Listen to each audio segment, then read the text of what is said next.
Est-ce que vous apparaissez dans vos articles en tant que personnage? Sometimes, yes. I have a lot of freedom about that question. And the kind of decision, the instinct about where to include the I character, the first person, is pretty critical to get it. It's pretty critical to get right, and you have to have a good reason to put yourself in there. And I mean, in standard journalism, in New York Times journalism, there's no first person, you know, in American journalism, just as I'm sure in French. But in the world I work in, it's allowed if it feels justified. And but you have to. One thing you really need to keep in mind as the writer is that this is a character you introduce. This I is should have a function. It's not you. This is a character, and often it's the person who doesn't know is a foil. I don't know how you translate that. Is the it sort of works as a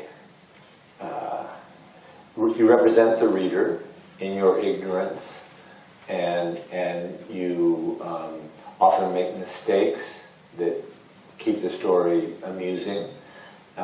You're the fool, as it were, and you should never be, you know, kind of the hero. that will not work. There are various ways to play with this I character.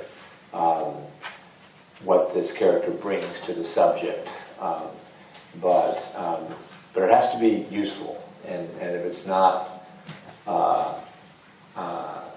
strong in its contribution, you should just leave it out, I think. I have one colleague who's very proud that he's not only never used the I character in his many pieces, but in interviews there's a little tiny technique where you say da da da da he said, or if there's some question about whether you actually talked to this person, you settle that question by saying da da da da da he told me. So it's understood. You've got that interview. This guy has never even used he told me. He's proud of this. And his editors say, come on, you know, you had the interview. He told me. No, I will never have me or I in my... So I'm not like that. I throw myself in there if I think there's going to be anything. And some pieces, there was a magazine article that preceded this many years ago about a surfer and a profile. And I was in there a lot. There was no way to report that article except to be out in the water with, you know, out in the ocean with the main character. And then our relationship became one of the main parts of the story. So the I character can be quite big in this sort of work I do, but I try to keep it small unless there's a good reason.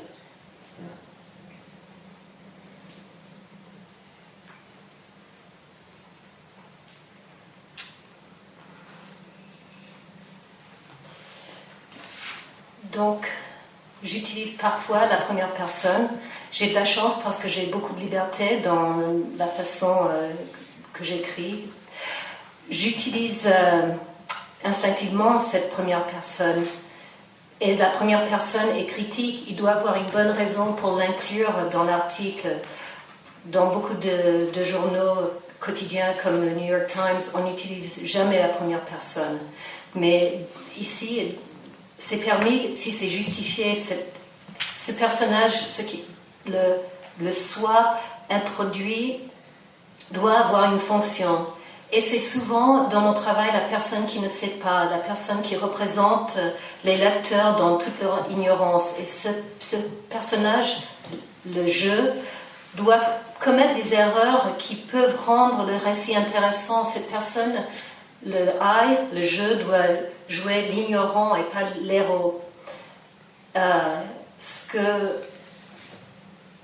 Cette première personne doit être utile, doit avoir une forte contribution, sinon il ne faut pas l'utiliser.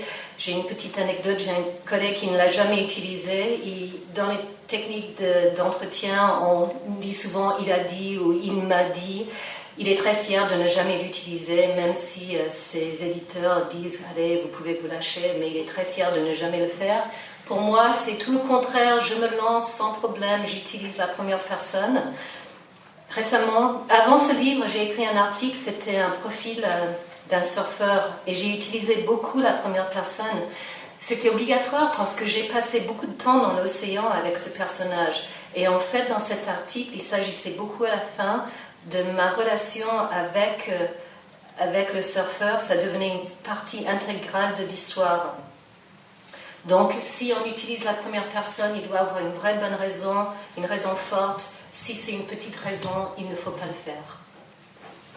Qu'est-ce qui vous a amené à abandonner la fiction pour passer au journalisme?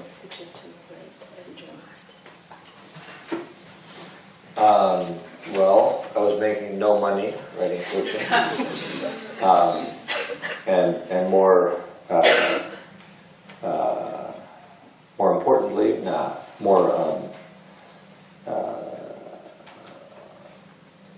more importantly, I was young. I was writing novels. I wrote 3 novels, and also surfing, chasing waves.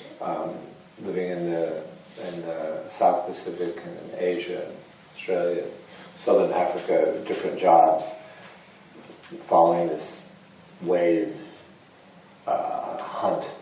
And the last job I had in those years was as a high school teacher outside Cape Town. This was in the bad old days of apartheid. And I was teaching in a black high school. I'm sure people know what apartheid was. The system of racial subjugation, white minority rule in South Africa. And so they had segregation in education and in everything else.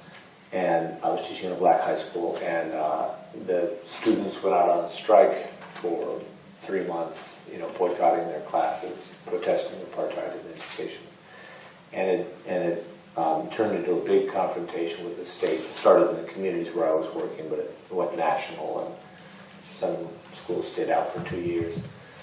And it became very intense, quite violent, this confrontation with the apartheid state. And it was so transforming for me. I mean, the students continued to come to school. We just changed the curriculum, education for liberation. And it just changed my thinking. I was just finishing a novel then, and I really admired some of my students who were anti-apartheid activists, very serious kids, and some of my colleagues who were also militants, and I was so the political intensity of that year made me think, I want to do something else. I want to write nonfiction. I felt like I was just doing this kind of romantic, artistic stuff that felt irrelevant suddenly. And so I started doing political journalism after that year, freelancing at first, and I came back to the United States, and basically that's what I've done since. I mean, there were some writers I'd long admired who did narrative nonfiction, and those kind of became my models more than some of the great novelists I'd been trying to emulate before. So that was the fork in the road for me.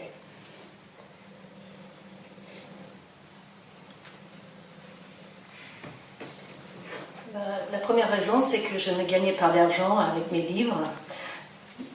Mais beaucoup plus important, j'étais jeune, j'avais écrit 3 romans.